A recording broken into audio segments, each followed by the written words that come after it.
Capital hospital परिसर जबरदखल उच्छेद BDA BMC smart city और commissionerate police पक्षर मिलित भाव में उच्छेद करा जाउछि।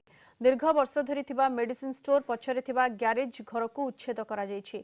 इस स्थान में नुआ करी ट्रॉमा केयर सेंटर निर्माण करा जिवो। हॉस्पिटल कर्मचारी उद्दिष्ट थिबा ग्यारेज घरे वर्ष वर्ष धरी a medicine store चलुथिला।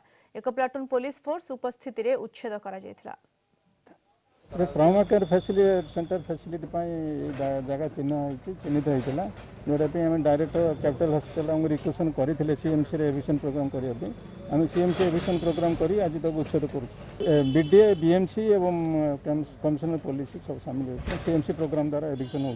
Since 1994 Biju Patnaik time आमको दिखाई इमरजेंसी आगे खोल लोक मान अनएम्प्लॉयड कोटारे किंतु आपड़ देखुं बर्तमान किसी गोटा व्यवस्था न हो कि रिहाबिलिटेशन न हो जदि एभलिया पदक्षेप नियाजिबो कोउटी गोटा पोस्टमार्टम पाखे दीटा घर दिज्व तुम जाइए औषध दुकान कर एटा केबे कौन संभव।